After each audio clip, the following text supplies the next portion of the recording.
Confederation of industry and commerce की executive committee की तरफ से आज एक प्रेस कॉन्फ्रेंस की जा रही है।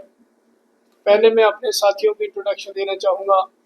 मेरे साथ बैठे हैं Harshvardhan Chand ji, general secretary confederation of industry and commerce. मेरे इस साइड बैठे हैं Rajesh Chadda ji, joint secretary CIC JK। मेरे इधर राघव श्रीन जी बैठे हैं, ये सेक्रेटरी हैं। मेरे इधर साथ चंद्र भूषण जी बैठे हैं, ये हमारे मीडिया एडवाइजर हैं। और मेरे साथ विनोद जी बैठे हैं, हमारी एग्जीक्यूटिव कमेटी के मेंबर हैं। आज हम प्रेस क्लब में एक खास मकसद के लिए इकट्ठे हुए हैं। आज का मकसद है बलोल स्टेट बड़ी ब्राह्मणा, जो एक बड़ा बर्निंग इशू है और बड़ा पेंडिंग इशू है। मैं थोड़ा तफसील से आपको उसके बारे में बताना चाहूँगा कि 2017-18 में इंडस्ट्री एंड कॉमर्स डिपार्टमेंट में ऑनलाइन एप्लीकेशनें लेकर लोगों को ज़मीन देने का काम शुरू किया।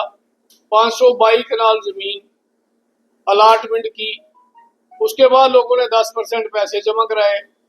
उसके बाद उन लोगों को बोला गया कि फुल पेमेंट कराओ, आपकी कोर्ट में रजिस्ट्री होगी। फिर फुल पेमेंट, कुछ लोगों ने फुल पेमेंट कराई और कोर्ट में रजिस्ट्री हो गई। रजिस्ट्री होने के बाद जब पोजेशन का टाइम आया कि लोगों को फिजिकल पोजेशन देना था ज़मीन का, तो उस वक्त डिस्ट्रिक्ट एडमिनिस्ट्रेशन सामा ने जो ऑब्जेक्शन किया है कि ये जो ज़मीन है इंडस्ट्री डिपार्टमेंट की नहीं है, ये ज़मीन गैर मुमकिन खंड है, इसलिए यहाँ इंडस्ट्री नहीं लग सकती। वो एक डिस्प्यूट चलता रहा, 2-3-4 साल तक वो डिस्प्यूट चलता रहा। हम लोगों ने बड़ी लंबी लड़ाई लड़के सरकार से उस गैर मुमकिन खंड से निकाल कर उसको इंडस्ट्री डिपार्टमेंट को ज़मीन देने के लिए वो एक आर्डर करवाया। लेकिन वहाँ बहुत भारी संख्या में इंक्रोचमेंट थी। सरकार को प्रेशर करने के बाद, बड़ी जदोजहद करने के बाद 236 कनाल ज़मीन जो है सरकार जो है ये वो खाली करा सकी। और 236 कनाल ज़मीन में से कुछ लोगों को जिनको रजिस्ट्री कोर्ट में हुई थी, सरकार ने उनको फिजिकली पोजीशन दिया। इससे ये बात कहनी पड़ती है कि वो ज़मीन जो कागजों में थी, ज़मीन कहीं स्टैंड ही नहीं करती थी, सरकार ने लोगों को लीज पे दे दी और लाखों करोड़ों रुपए लोगों से ले लिए। इंडस्ट्रियल यूनिट लगाने के लिए कोर्ट में रजिस्ट्री भी हो गई और 2-2 साल का एडवांस रेंट भी ले लिया। ज़मीन कागजों में है, कहीं नहीं है, लेकिन लोगों से ले लिया। चलो लेट हुई, लेकिन वो सेटल हुआ इशू। लेकिन आज भी इंडस्ट्री लगाने के लिए जब हम आगे बढ़ते हैं तो हमें परमिशन नहीं दी जाती। उसकी वजह, जिसको प्रोविजनल रजिस्ट्रेशन बोलते हैं, उसका टाइम होता है 3 साल। अब उसको हो गए 5-6 साल, 7 साल। अब परमिशन हमें एक्सटेंड करनी है। सरकार परमिशन एक्सटेंड नहीं कर रही है। हम पिछले 8 महीने से हमें ज़मीन मिली है कुछ लोगों को, लेकिन अभी तक वो परमिशन एक्सटेंड नहीं हो रही। ना तो हम आगे बढ़ रहे हैं, ना पीछे जा रहे हैं। सरकार आंखें बंद करके बैठी हुई है।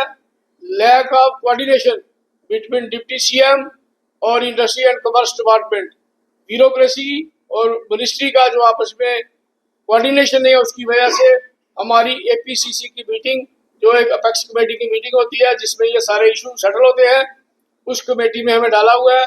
8 महीने से ज़मीन मिली है, अभी तक उसकी मीटिंग नहीं हो रही है। हमने chief secretary, deputy CM, principal secretary सबको 2-2, 3-3 बार रिक्वेस्ट किया, लिख कर दिया सरकार को कि हमारी APCC की मीटिंग करिए ताकि हमें ज़मीन का जो है पार्ट 1 रजिस्ट्रेशन न्यू हो, तो हम आगे बढ़ें और अपनी इंडस्ट्री लगाएं और लोगों को रोजगार दें और हमें भी रोजगार मिले और जम्मू के जो लोकल इंटरप्रेन्योर हैं उनको फ़ायदा हो। ये तो है बलोल का इशू। इसके साथ मैं 1-2 चीज़ें और भी कहना चाहता हूँ। कुछ लोगों ने वहाँ करोड़ों रुपए लगाया उस जगह पे, जिनको पहले पोजीशन मिल गया था, लेकिन आज तक उनको आगे चलाने की परमिशन नहीं है। सरकार से आपकी क्या डिमांड है?